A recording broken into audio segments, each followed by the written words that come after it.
Okay, here we go.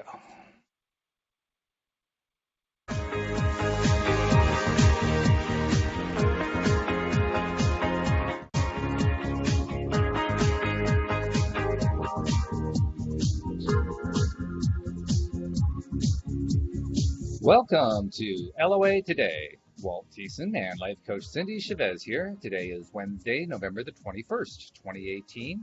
It is 2 p.m. New York time. That's 11 a.m. Los Angeles time and 7 p.m. London time. And if I do the math properly, it's, I believe, 6 a.m. Sydney, Australia time. So now we've covered the time zones. We're actually a couple hours early, so I'm not used to doing it with these times because Cindy had an unexpected and kind of last minute change in the schedule that we had to deal with. So we wanted to get the podcast in, so we're doing it at this time. And we also ran into a glitch because when we tried to do the live stream to the Facebook Law of Attraction Change My Life group, Facebook said, okay, go. Here's the pop-up, and there was no pop-up. And I went to check my pop-up settings, and it says pop-ups are allowed. So we're kind of under the assumption that Facebook's still having a few problems from the last couple days, and I'm sure they'll get it straightened out. We'll get it figured out. But in the meantime, we're just going back to doing it the way we've always done it, Cindy, doing it just a regular podcast, and we're going to record the video too. We left a note in the Facebook group, so hopefully people who wanted to listen there will be able to find us on the homepage of our website and also through the Blue Jeans platform. So I'm going to keep the chat open, Cindy, just in case somebody finds us on the Blue Jeans platform and wants to raise a question there. And they can ask questions. Yeah, that's right. Well, we want to have the questions. I mean, even if Facebook isn't cooperating, doesn't mean we can't get questions, right? Yeah. And I was thinking when we were having this little glitch, because we have glitches in life. Yep. And I was thinking I actually wrote an article that won't be published till tomorrow, but about being thankful for every single thing.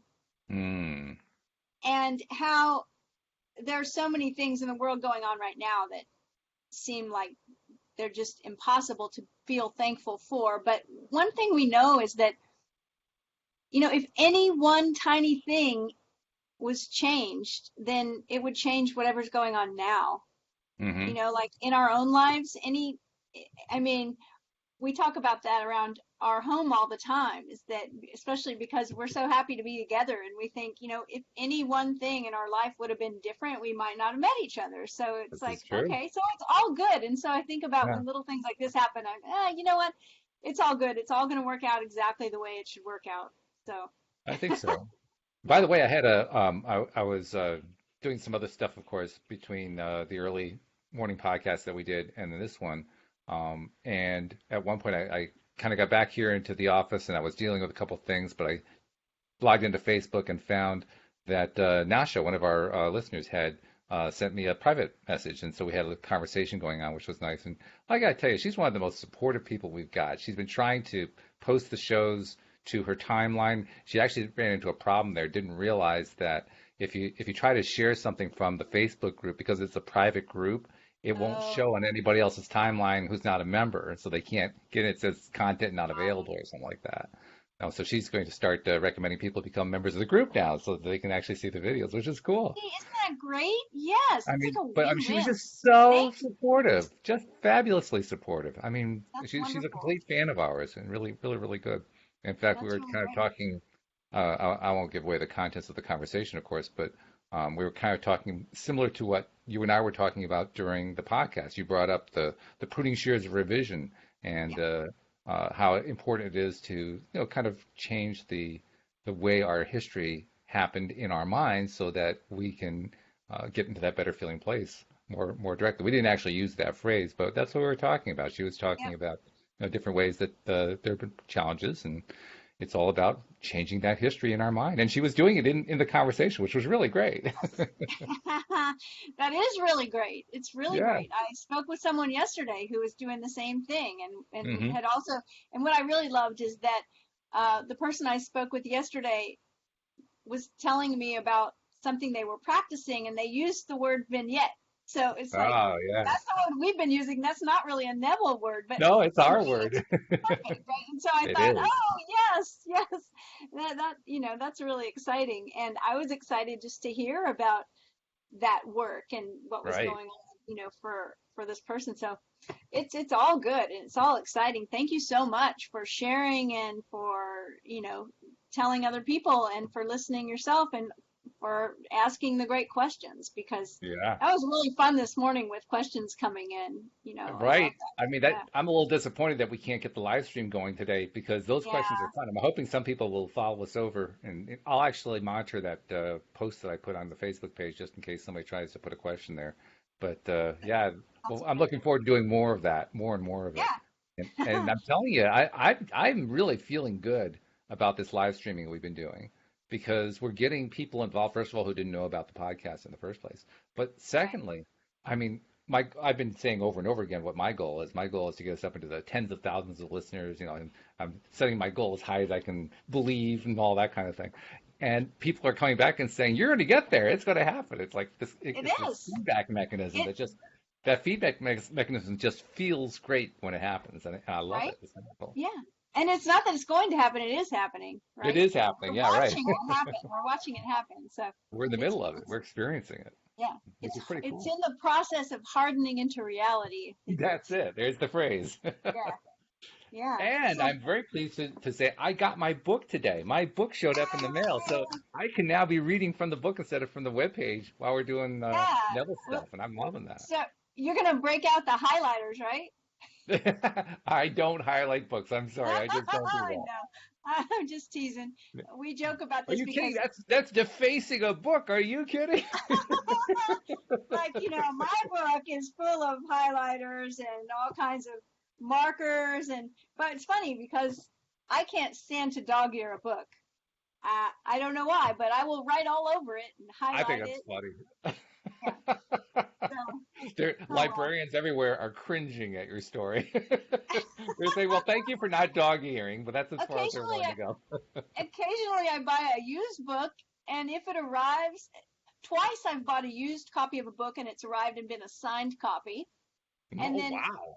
right? Nice. And then lots of times I've bought a used copy of a book and it's arrived and it's just been all marked up with thoughts and ideas and highlighter. And I always get so excited when I see that because that means that somebody, took away a lot of goodness out of it and they're conversing with it. As a writer and an author, I always realize that it's not just about me writing, it's about the reader reading. It's a conversation that we're having, right? They have input. And so I like when the input gets shown up and on the hard copy like that. It's evidence. So I got to ask you then. So if you get a book that's marked up, and since you're a person who marks up the books, do you compare notes, so to speak? Do you read the way the other person read it? what's interesting to me is that sometimes I'll buy a book that I've read already Hmm. and then misplace my copy or whatever. Right. Or maybe I used to check a lot of books out of the library. So I'd have a book that I really loved and think, I want to own that book and I want to read it again. So I'll order a copy. And sometimes it's a book that's out of print or something. I'll find Mm. a used copy and it Right. arrives. And what I think is so interesting, and it reminds me of the exchanges we have on the podcast, because Hmm. I will get a book and there will be certain passages highlighted that I never would have highlighted. And what it makes me do is take a second look at that passage and think, Oh, I okay, should rethink it. somebody really thought this was important. And when I read it, it didn't really ring any bells for me. And I'll go back and read it sort of with fresh eyes, thinking, Mm. okay. And that That's a reminds good me point. sometimes of our conversations because we'll read a paragraph and you'll say, well, this is what stood out to me. And it's like, oh, wow. Once I hear your thoughts on it, it seems like a different paragraph to me because those Vice aren't the versa, things that also. maybe stood out to me right away. So I don't know. It's Mhm. all fun. It's like a fun thing to get a book that someone else is. It's like a book club. Someone else is giving you their input. Okay. The So Write 'em Up Book Club. Write up the books. that's right. That's right. So That's let's see. cool.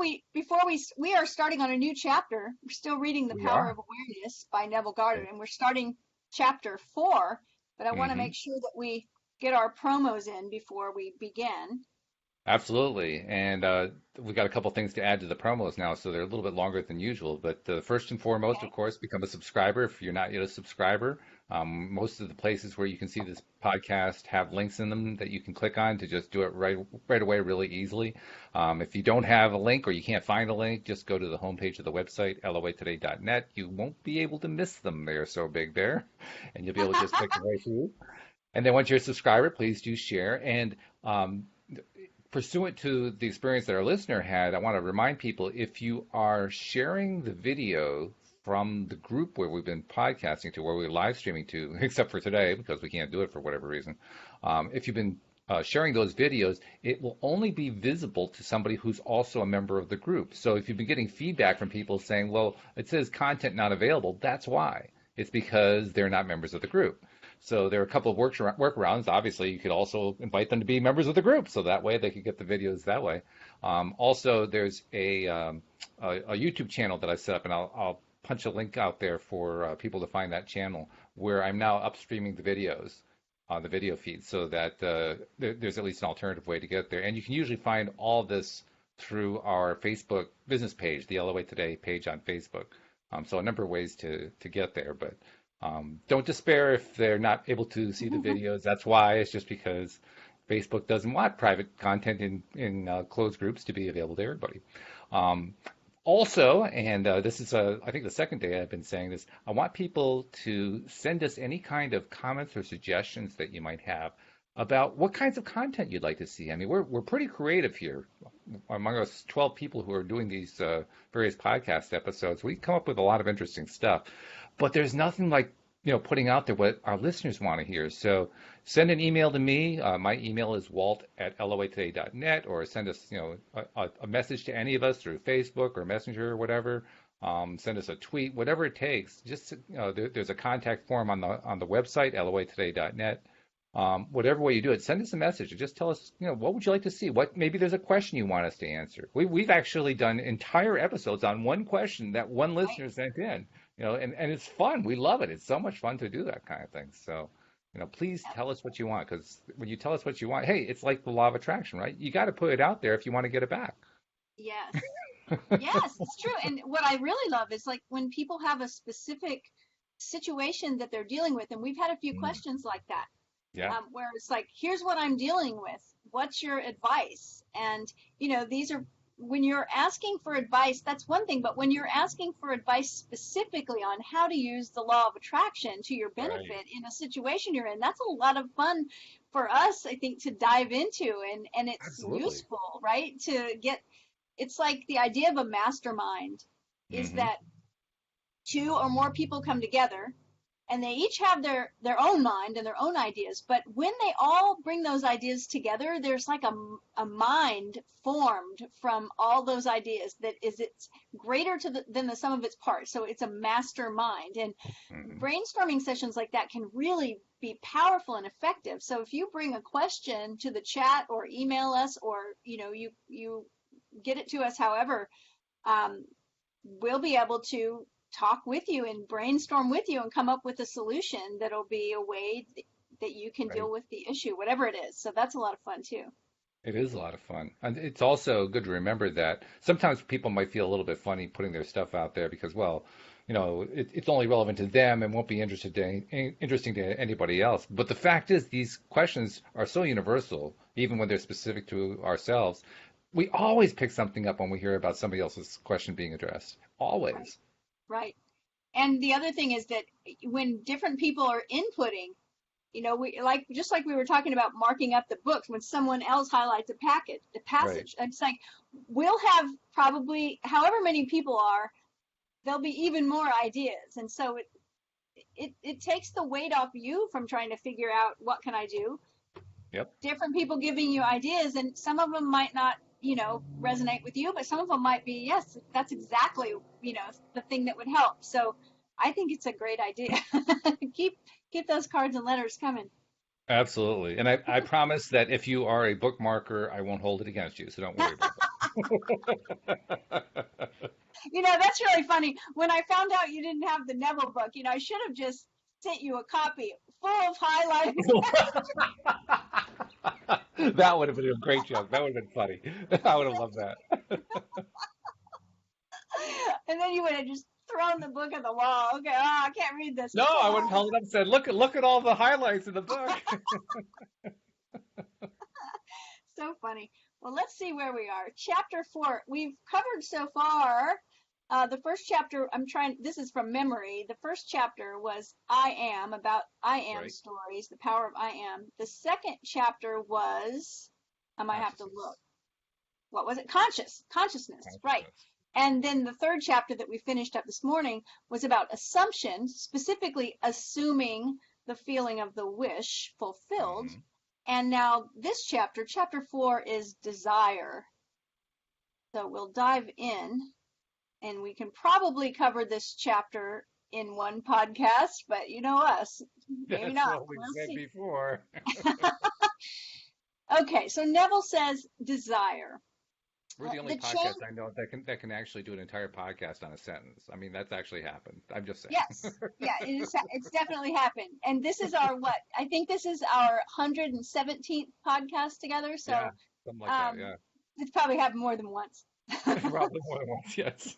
And apologies to anyone who's like, oh my gosh, they did a whole podcast on one sentence. I hope that's not the case. All right, so desire.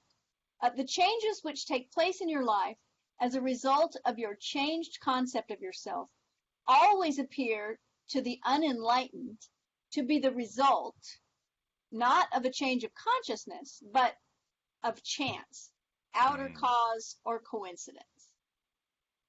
Yeah, Okay. I always thought that. Right?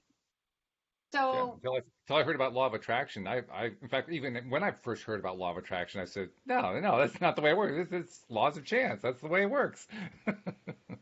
or coincidence. Coincidence. Yep. I say so many times, I don't believe there is any coincidence. I don't believe anything's random. But Well, I think coincidence does exist. I just now understand that coincidence doesn't mean that they're not related. Coincidence means two things happening coincidentally. They happen at the same moment, right, That right. doesn't mean So they're not related. correct. So they're synchronous, is what you're saying. Yeah, Yeah. they're synchronous. But Yeah, I think when most people use that word, they mean it's an accident, yeah, that's true. right?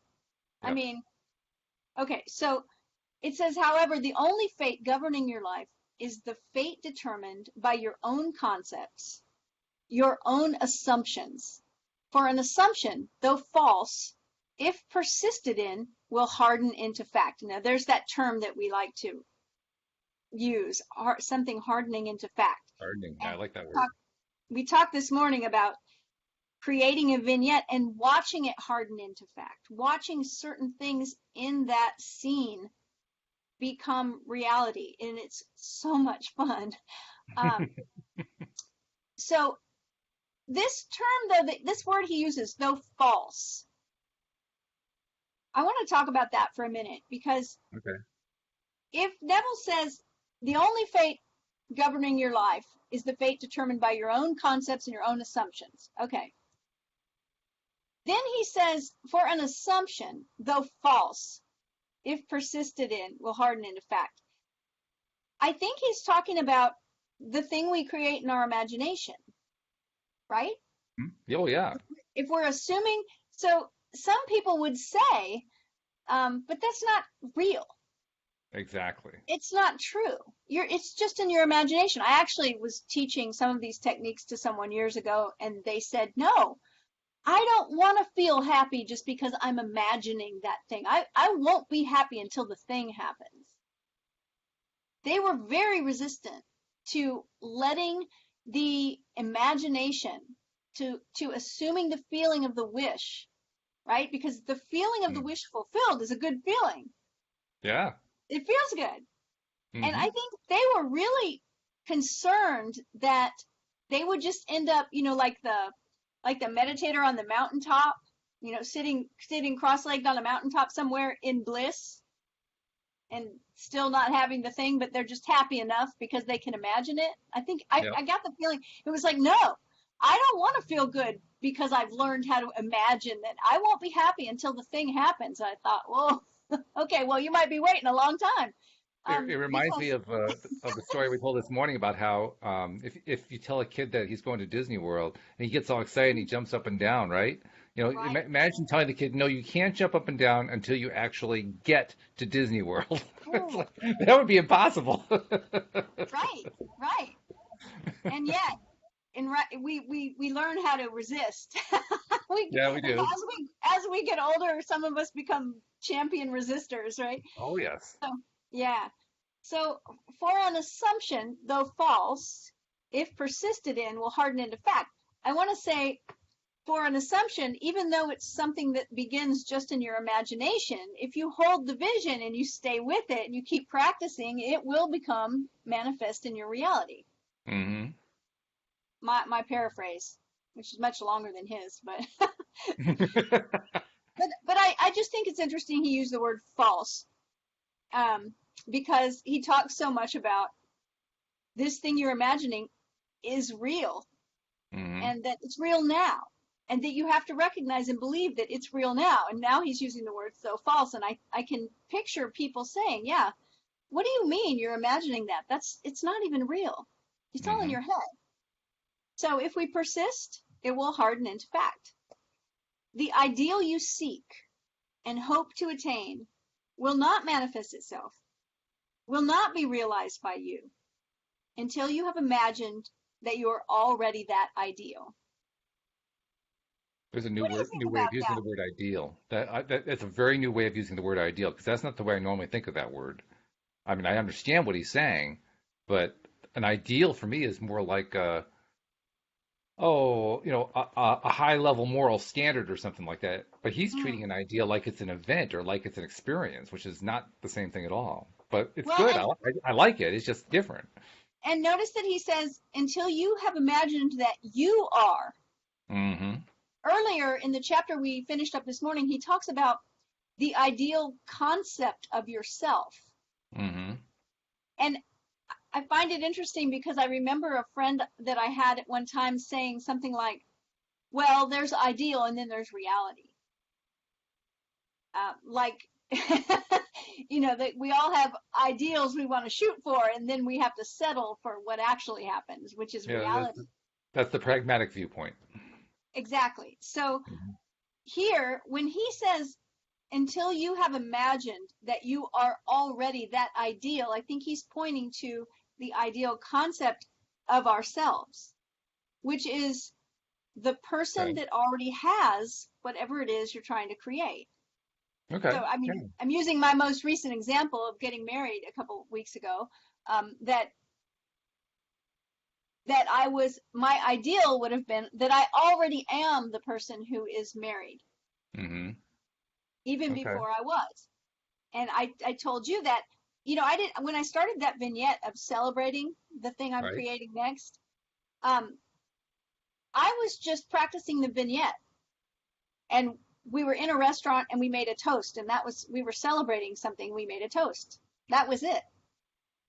Probably I don't know, the 20th time that I imagined that vignette, and I was feeling my feet on the floor and I was feeling my hands on the table, and I felt a wedding ring on my finger. Like, oh, and I could really feel it. So things kept popping in that I wasn't really going after. Like, I remember saying, I looked down and I saw the shoes that I had on, a specific pair of shoes. So it started hardening into fact. More little realities started creeping into it, and then Right. those Right. things manifested. So Mm. that's the ideal. It's not an ideal we can't reach. It's an ideal about who we are. And Hmm. it is that we are that person that already has that thing, whatever it is.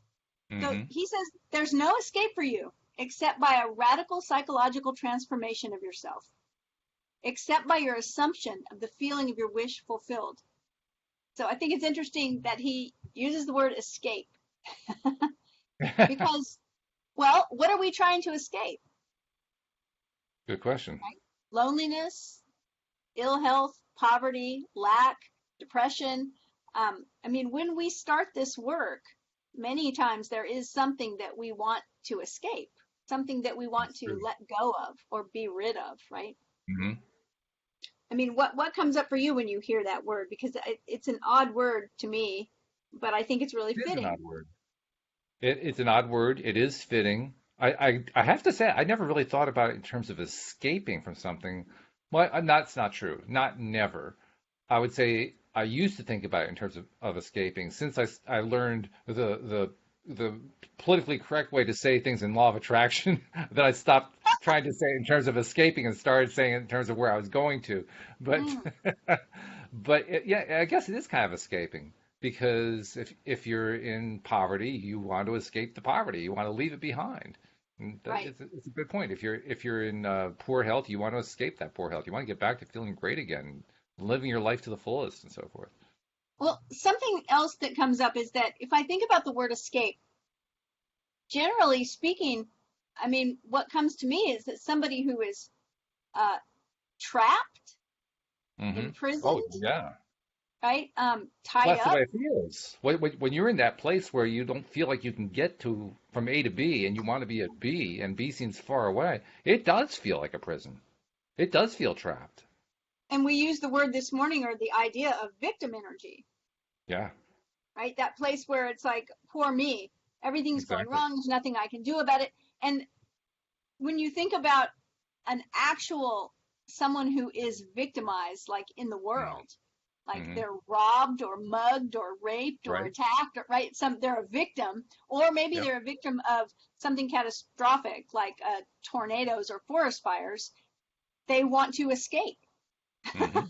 And so what's interesting to me is that we've been talking about victim consciousness, which is Right. someone who doesn't have the ability yet to consciously create because they're not tapping into that tool. They're not Hmm. assuming the feeling of the wish.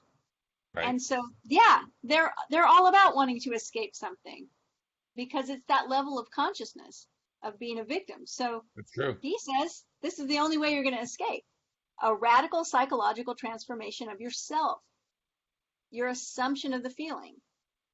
So this is powerful stuff. It is. There, he says, therefore, make results or accomplishments the crucial test of your ability to use your imagination. Everything depends on your attitude towards yourself. Boy, is that true. Seriously, I mean, is there anything in life where that is not true? There isn't one. Everything depends on your attitude toward yourself. It's not just your attitude, it's your it's your self-esteem. That's not what I'm looking for. It's how you feel about yourself. It's your Right? feeling It's about yourself. Because if you don't feel really, really good about yourself, you're in a bad place. Not just in a bad place in terms of feeling bad, in terms of what's going to work out and what's not going to work out in your life. That's what I think. That's what I hear when I say everything depends upon that attitude. well, I think it starts with self-love. And this is why I thought it was so great that Neville was talking about um, the subconscious, using a metaphor of the conscious and the self-conscious, subconscious as lovers, and saying Right. that the subconscious, it loves you unconditionally, Mm-hmm. which is why whatever idea you give it, it just creates. Mm-hmm. So we need to be smart and give it good ideas instead Yes. of stories about ourselves that create something we don't want. But uh, it starts with being willing to show ourselves love. I like to say it that way because when we say love ourselves, that's a big trigger for people that come up with things they don't love about themselves. Like Good if point. they're right, like they're feeling ashamed of something or Mm-hmm. feeling upset about some choice they made in the past, Yeah. Sure. Yep. or and so it's like they're feeling like, well, I don't love myself very much because I'm disappointed in myself or whatever. But when we think about showing love to ourselves and being willing to show love to ourselves, Mm. we can think about the willingness we have to love um, a child even when they do something that disappoints us, Good point. right? And so we can make that intention to show love to ourselves. And the mirror work is a great way to do it. And you know that because you had a great experience with doing mirror work. Um, I, Absolutely. rem- I'm I going remember back you to saying you were on day 50 or something, and it was like, wow, he's still going. it. Yeah, I got to get back to it too because it really does pay off. The thing that I've noticed since then is what it is that I was actually going after. I thought I was going after getting rid of that negative self-talk that, flies around your head when you don't want it to. And I was. That was my initial impetus behind it. But what I learned after the fact is what I was really going after was the self-criticism. Constantly Oh, harping on myself. I did this wrong. I didn't do this. I didn't get that done. This is frustrating to me. Just constantly right, berating myself in little tiny ways, not big ways, not beating myself over right. the head with a cudgel, but just little ways, just gnawing away at myself. And once I stopped doing that because of the mirror exercises had basically taken that negative self-talk away, felt so much better, first of all. But second of all, that became a new route, so to speak, to the true self-love that you're talking about, because you were just describing it in very beautiful terms about really appreciating yourself and feeling good about what's going on in your life, and you were expressing it all in positives. So often we express what's going on with ourselves in the negative, and we don't even realize it, but we're beating ourselves up when we do that. I hear it all the time. People will be in the midst of doing something and have a small accident, right? Drop a stack of papers or something, and immediately say to themselves, "Oh, what an idiot!" Like, or Hmm. right, or "Oh, I'm so stupid. Look what I've done." Things like that. Right. And it's like most of us wouldn't talk to our dogs that way. This is We'd true. never talk to our children that way. Like we wouldn't, Yeah. that's not showing love. We want to be kind. And so, yeah, we all have done things that we feel disappointed in ourselves about at one time or another, but it's not about that. It's not about believing that you are perfect and every single thing you've ever done was exactly, the highest level of achievement. It just means that Right. you are willing to show yourself love.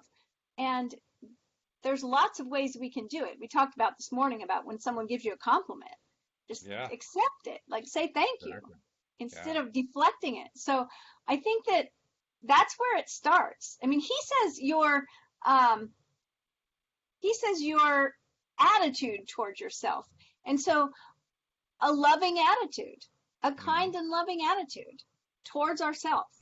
Like I love your something we say to each other, be gentle, right? gentle. Yeah. Be gentle to yourself.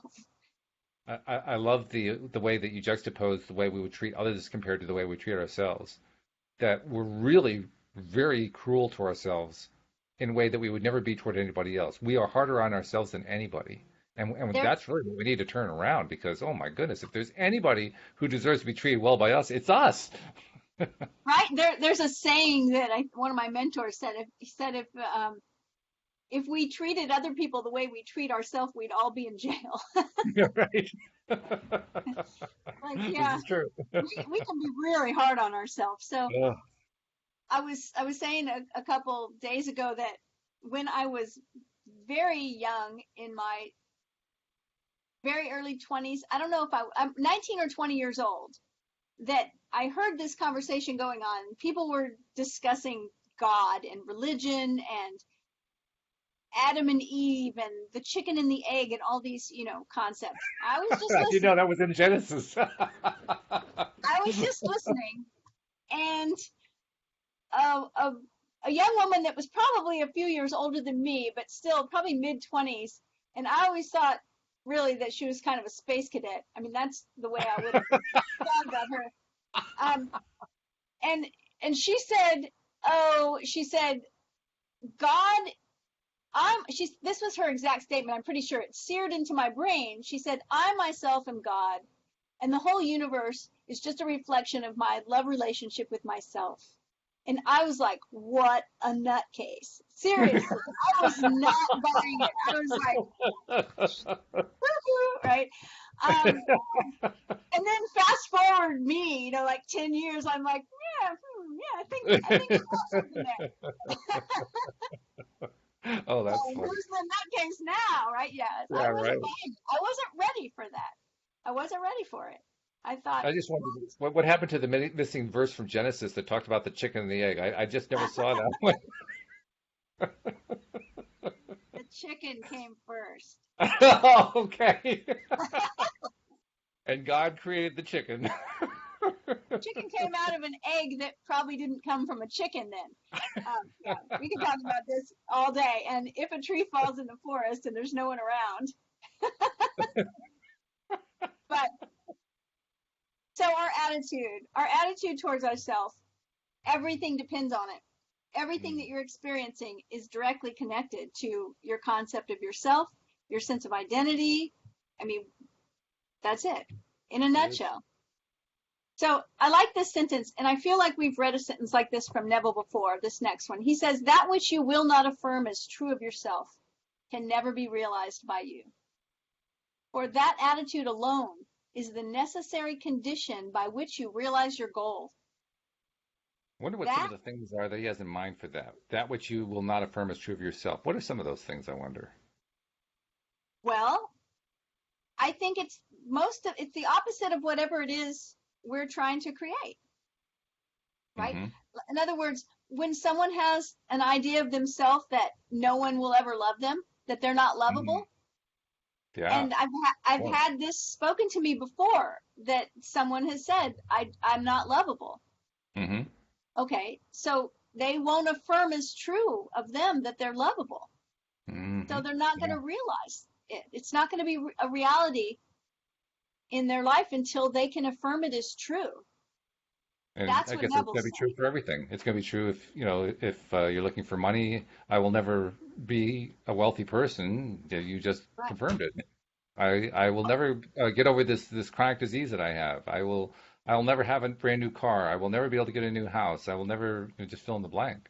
Well, and the money thing is tricky because so many people have a belief, and it might even be a submerged belief. It's not totally out in front. It's kind of like a covert belief. But when we hear certain statements when we're very young and we're getting, brought up in a certain way, like we talked about this, a story that I heard of someone who their grandfather would drive them to school, and they had to drive through a very wealthy neighborhood with a lot of big cars and big mansions, and the grandfather would say, oh, look at these big houses. Who would ever want to waste all their money on something like that? Who would ever want to live in a house that big? Who would, that's nonsense, right? Or people that say, that categorize anybody that's rich as being a bad person. Oh, those awful rich people, right? We did a whole series on that. Right, yes. If we create a story like that, well, we don't want to be an awful person, and we don't want to be a ridiculous person.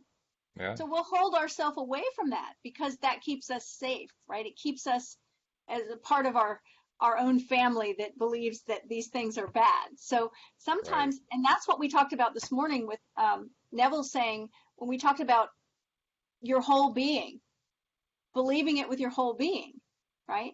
Well, if I say, well, part of me wants to have a lot of money, but there's part of me that's worried that my family doesn't like rich people. And that part of me wants the love of my family. And so see how the divided will is happening there? It's like, I'm caught, So until we can get to the place where we have a united will, and that means all of us is on board, we can believe in it and accept it and assume it with our whole being, then it can be tricky to get there. It can. Yeah. Yeah.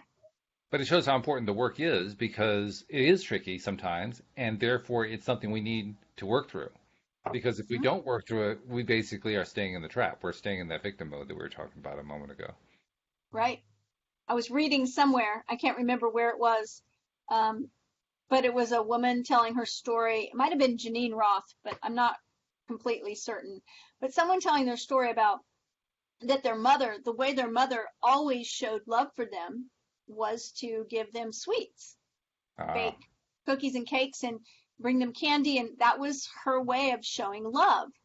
Right. And so this woman was like overweight and wanting to lose weight and wanting to stop eating those things. But really, every time she tried it, just felt like a rejection of her mother's love because that's how her mom showed love to her. And so, those things can be tricky. But here's the good news, and that is when we become aware of those patterns, and oftentimes we will become aware of them when we start doing this work. because we recognize, oh, that's what it is. I'm trying to Yeah. create something, and there's something in me that's holding back. If we can get honest with ourselves and do the work, ask ourselves the questions, hmm Yeah, it's Um, nice when it pops up. No, well, I shouldn't say nice. It's helpful when something pops yeah, up. We're able to identify what it is because it makes it easier to get through it. I love it. I love it. It's always the most comfortable thing to have an aha moment about yourself and some belief that's surfaced, but it's always still great because it's like, oh, that's what it is. Okay, now I can move past it, you know? Yeah, whenever something like that pops up for me, I I always have the same reaction. I'm not sure how to describe what the reaction is, except perhaps to replicate it by saying, "Oh, such and such happened." That I mean, how do you describe what that is? It's a feeling of, oh, like almost like the light came on or something. It just Yeah, something appeared out of nowhere that wasn't there before. Oh, yeah. yeah, there it It's is. it's an epiphany. An epiphany. There it is. Oh, Yeah. yeah. Yep. Okay, so let's see. Neville says all transformation is based upon suggestion, and this can work only where you lay yourself completely open to an influence. You must abandon yourself to your ideal as a woman abandons herself to love. For complete abandonment of self to it is the way to union with your ideal. Can we go So back to here, that first sentence? Go back to that first sentence. The end of it says, where you lay yourself completely open to an influence. What do you think he means by an influence? It's a kind of unusual selection for a word there. This it can only work is, only when you lay yourself completely open to an influence. and the way I read that is that in order to have, in order to influence someone, you have to have their buy-in, Hmm. right? And so in other words, whatever you're suggesting or whatever you're wanting to give them has to be in some measure something that they also want, Or at least can receive in some way. right? If you tell Yeah. me, um, you know, here's what I really want. I want to make $1 million, and I don't want to have to work,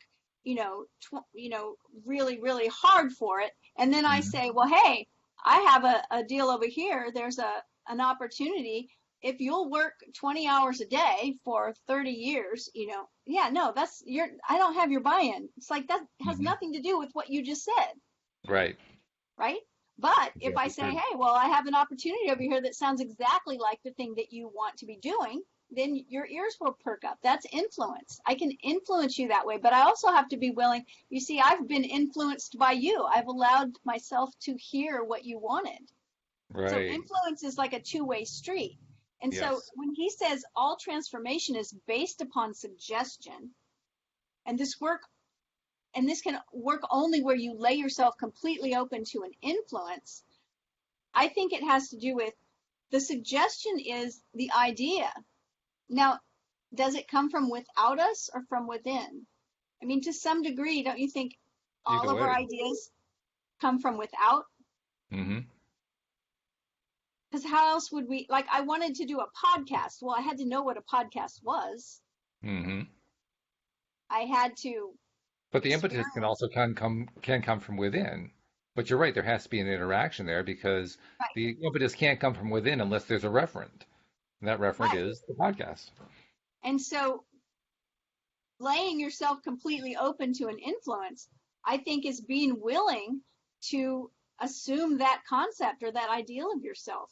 We hmm talked about the story of, um, because I had heard someone talk about it, and it's a really good example. Our ideas, not ideals, but the ideas we have, the perceptions we have of what it takes to do a certain thing, may be completely not true. So if I think that a best-selling author, because I went to see a book signing one time, it was David Sedaris, and my friend worked at the bookstore that he was signing books there, Oh, and she said later, "Oh yeah, we stayed open till 2 in the morning.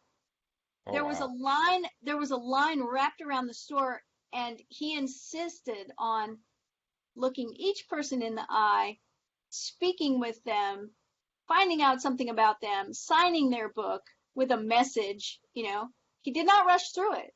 And Good that's for him. probably why he has so many fans, right? But he Yeah. really takes the time with his fans. Okay. So wow, if that's my only perception of a best-selling author, and I don't like to travel, and I don't like to stay up past 10, Mm. I may really love writing and really love the idea of having a best-selling book, but some part of me might be saying, you don't want to do that.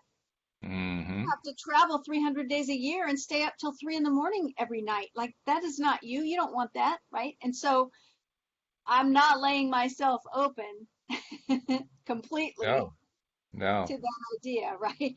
right. So, so I think the important part to interject here is recognizing that sometimes we have perceptions and ideas that aren't even true. I guarantee you there are best-selling authors out there who don't do book tours and who aren't staying up past 10. Oh, absolutely, yeah. But you're right. We often don't make the association the other way, just the one way that we saw, and Yeah. that's So, the six of us. so when we can get an idea that syncs up with what we want, Hmm. then I think we can abandon ourselves to that ideal and say, yes, I am wide open for this. I am ready for this. I will receive this. So when he's Um, saying this can only work where you lay yourself completely open to an influence, what he's implying there is you want to find in what way you can be open to an influence. Just because you aren't open one way doesn't mean you can't be open another way. You have to find your particular way to be open. that and I mean that's what I'm seeing. I'm going back to the third chapter where we talked about a united will, where we talked Mm. about assuming the feeling of the wish fulfilled with our whole being. Right, So right. part of us wasn't arguing about it. We were on board. And so Hmm. that's the beauty of creating the story the way you want it to unfold. Hmm. Absolutely. My own story of best-selling author, whatever that means, or whatever Yeah. thing I want to create, not someone else's story of it, not how it worked for them. Like it And it can work makes for you sense. in a different way, right? And I When we think look that's at that way, when we look at that way, it makes total sense because how else could you attract what you want besides the way that makes sense for you? You can't attract it. You wouldn't want to attract it in a way that makes right, sense to somebody else. What would be the point of that? right, yeah. And so that's, I mean, that's the beautiful part is we get to create it exactly the way it works Right. for us best, right? Yes, So exactly. let's see.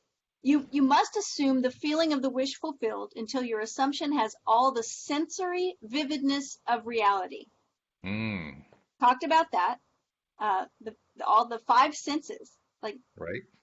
feel those things. You must imagine that you are already experiencing what you desire. That is, you must assume the feeling of the fulfillment of your desire until you are possessed by it. And this feeling crowds all other ideas out of your consciousness. That's pretty intense. It To is crowd intense. everything else, when everything else is crowded out of your when the feeling crowds out all of your other ideas out of your consciousness, it's monomania practically. It's like I am so singly focused that I can't even perceive anything else right now. You know what's interesting though is that this vignette that I was doing, what I noticed is that I would do it as I was falling asleep and a couple other times during the day. It's like I said before, I put a reminder on my phone. Right. Times a day, it will pop up and say, it just says, assume the feeling of the wish fulfilled. So I would take 60 seconds and do it. But you know, it was popping up at other times without a reminder because it started to become habit. And I think it Ah, was crowding out other ideas, right? very interesting. Yeah, what you're talking about there is when we're reprogramming ourselves as the programming starts to take hold, it behaves like those negative thoughts, the ones that we're trying to get rid of. Yes. But now it's a positive one. You've gotten a positive thought that's playing over and over again, and hopefully not annoyingly. Right. No, it's like mental chatter that agrees with my vision, right? Right. Exactly. Uh, Yeah. the man, the man who is not prepared for the conscious plunge into the assumption of the wish fulfilled in the faith that it is the only way to realization of his dream is not yet ready to live consciously by the law of assumption. Although there is no doubt that he does live by the law of assumption unconsciously. So we say this all the time, right? It's like everyone is using the law of attraction or being Absolutely. affected by the law of attraction. But some of Hmm. us are doing it consciously or attempting to do it consciously most of the time. And some of us aren't conscious of it. He says, Which but is for what he was, you, that was the big point in the previous chapter, which was called the law of assumption, or the power of assumption. That right, the way that we choose to assume is what directly influences what we experience. The assumptions set us up, whether it's a yes, positive assumption or a negative assumption. Doesn't matter which one it is. exactly. So we're all doing it, and Hmm. this is our chance to get conscious of it. Yes. He says, but for you who accept this principle and are ready, it's funny because I just told that story, right, of somebody saying, oh, I'm God, and the universe is just a big reflection of my own love relationship with myself, and I wasn't ready. Hmm. What he's talking about right here. Like, some people aren't ready yet. But for you who accept this principle and are ready to live by consciously assuming that your wish is already fulfilled, the adventure of life begins. To reach a higher level of being, you must assume a higher concept of yourself. If you will not imagine Gotta yourself go as back to other, that. I gotta go back to that. Sorry. to reach a Whenever I higher see, level of being, yeah, whenever I see the words higher or higher level or higher being, something like that, I always have to stop and kind of do a little mental translation. What exactly does that mean? Because I think I've told you previously, whenever I hear something like higher being or higher self, I always, there's like part of me that rebels against it saying, what do you mean? It's better than I am? Which is not, of course, what is meant by it, but nevertheless, well, it kind of fits into what traditional religion is all about, bowing down to God and so forth. And it's like, no, no, I can't go that route. You got to give me a better route than that. So well, what is meant by what higher I hear being? what I hear is reaching. Notice we use the word reaching when we say reaching our potential. Hmm. So when I hear reach a higher level of being, it's that I'm reaching for my potential. Okay. I'm creating something better. That I'm that's much more palatable. Yeah, okay. So he says, if you will not imagine yourself as other than what you are, then you remain as you are. this is it. For if you believe not that I am he, you shall die in your sins. Now we're getting into the sin concept with Neville, which Hmm. once again, Neville is defining sin as the original language defined it, which is just missing the mark. It's shooting an Right. arrow at a target and missing.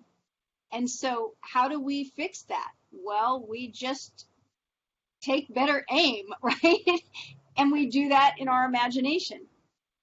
It He also says, implies if ye shall die in your sins, if that's the way the word sins is being used, then die probably also means something entirely different too. It's more metaphorical than actual death, I would think. it's what he says right here. You remain as you are. Yes, exactly. If you're not going to, assume something better, imagine yourself in a better situation, then you'll stay where you are. Which And is a that's kind of where a you'll slow stay. death, really. Right. Yeah. He says, if you do not believe that you are he, the person you want to be, then you remain as you are. Through the faithful, systematic cultivation of the feeling of the wish fulfilled, desire becomes the promise of its own fulfillment. The assumption of the feeling of the wish fulfilled makes the future dream a present fact. And I love that he says desire becomes the promise of its own fulfillment, because that's the way I think of desire. When I desire something, it's already, the desire is the confirmation that I'm going to have it because I'm desiring it. And it's the promise of its own fulfillment, the fact that I'm wishing for it, because I know that I'm going to faithfully and systematically cultivate the feeling of that wish. So it's happening. That's a pretty advanced stance, actually. To start from the idea that if you've desired it, it's going to happen. That's for somebody first exposed to law of attraction thinking, that's like, whoa, that's way out there. So Well, then, that's like an expression of development to feel it and to express it that way, I think. then we have to go back to remembering that it's through the faithful, systematic cultivation of the feeling of the wish Oh, fulfilled. exactly. Yeah, that's true. Now, something else, Yeah. and I kind of skipped over because I wanted to go over that one concept, but once again, he brings in, this is like 4 paragraphs, 5 paragraphs back. He brings in the sexual act and sexual relations as a way of metaphorically describing what's going on. And I didn't mean to skip over that. I just wanted to make sure I got that previous concept in. But he was talking about, let's Right. see, here it is. All transformation is based upon suggestion, and this can only work where you lay yourself completely open to an influence, which we talked a lot about. You must abandon yourself to your ideal as a woman abandons herself to love, for complete abandonment of self to it is the way to union with your ideal. Now, he's also previously talked about consciousness and subconsciousness, consciousness being the male, subconsciousness being the female. And so I'm sitting here Right. saying to myself, there's a message in here. And I'm wondering Yes, what the message is because I'm not quite getting where that connection is. Do you see that? Do you see where the connection I is do. between I conscious and absolutely see it. subconscious and this? Okay, what is that? Yes, because he is using the metaphor of a man and a woman conceiving a child. And he's talking about abandoning yourself to your ideal, so to your Hmm. concept of yourself in the future, the thing you want to create, as a woman abandons herself to love. So when, for a woman and a man to conceive a child, the woman has to receive the man. Hmm. Hmm. She's Okay. willing and open and willing to receive, right? So she is opening herself up completely to her lover, to her Okay. husband, whatever, to the male. So Hmm. when he's talking about consciousness and the subconscious and the conscious, like you said, he says the conscious is the male energy and that the subconscious is the female, because he uses that metaphor because he says the subconscious is like the womb of creation. It's where everything is happening. So the Hmm. womb has to be willing to receive to be able for that conception to happen. And he says that's, a metaphor of how we have to be open to that ideal. We don't fight it away. We don't say no, like we're willing and ready and fertile to create something new. So I think So, that's the metaphor. so there's a very specific connection going on there that the willingness has to happen subconsciously. Right. See? That's the united will. And also Yes. something that you brought up in the past when he used this metaphor is that it's an intimate connection, Yeah. right? It's a deep connection. It's very intimate. It's very personal, and it's the place where all of us is on board with it. Right. It's a Right. it's a united will. This is boy, it really does help to have the Neville decoder ring. It's actually more than a decoder ring. It's also a connector ring. It connects thoughts together that are disparate, that are spread out among the other chapters. Because you almost have to follow the roadmap to figure out, okay, well, he was making reference to something over here. What does it tie into over here? Oh, yeah, I got it now. Exactly. Well, that's why we're taking our time with it and working our way through it. It's a good thing too. We only have a couple minutes left, but well, first of all, congratulations to us. We actually got through an entire chapter in one episode. Yay, we did it. Woo! It's almost a shock when that happens, We won't But mention how short the chapter is, but we did it. yeah. Well, let's put it this way: when it's online, it looks fairly long. When you look in the book, it's 2 pages. It's like, Right. really? We Very got through short. 2 pages? That was it. Oh my goodness! But it shows how much fun we have talking about it.